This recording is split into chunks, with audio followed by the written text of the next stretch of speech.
भगवान कृष्ण की 181वीं पीढ़ी में है करौली के यदुवंशी जादौन।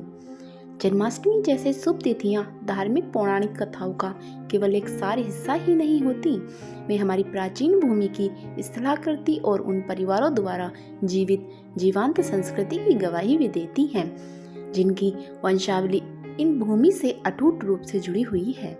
इसी का उदाहरण है भगवान श्री कृष्ण और उनके वंशज के रूप में करौली के राज परिवार सहित क्षेत्र के जादौन परिवार। भगवान कृष्ण को करौली के शासक परिवार सहित यदुवंशी जादौन का मुखिया माना जाता है। करौली के यदुवंशी जादौन परिवार का भगवान श्री कृष्ण के वंशज होने का उल्लेख राजा विजयपाल के शासन समय के बीजक में भी पाया जाता है, जो बयान के प्रसिद्ध विजयमंदिरगिरी किले में मिले हैं।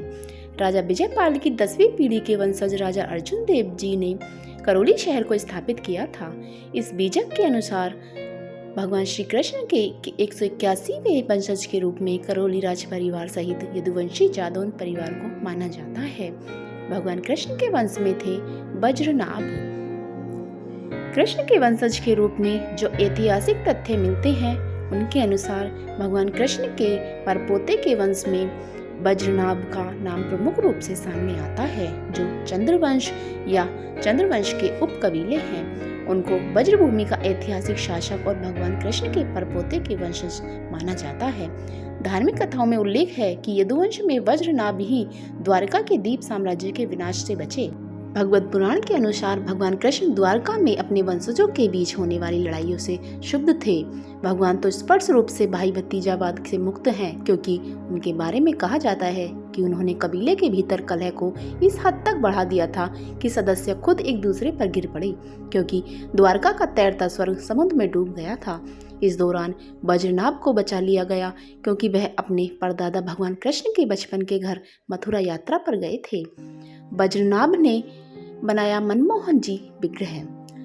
वज्रनाभ को मथुरा के शासक के रूप में ताज पहनाया जाने के बाद उन्होंने वज्र पत्थर से 16 मूर्तियों का निर्माण किया। इनमें से एक जन जन के आराध्य मदन मोहन जी महाराज भी हैं। मदन मोहन जी गोविंद देव जी के साथ और गोपीनाथ जी की त्रिमूर्ति बनाई गई, जिनको एक साथ भगवान कृष्ण का पूर्ण रूप माना जाता है।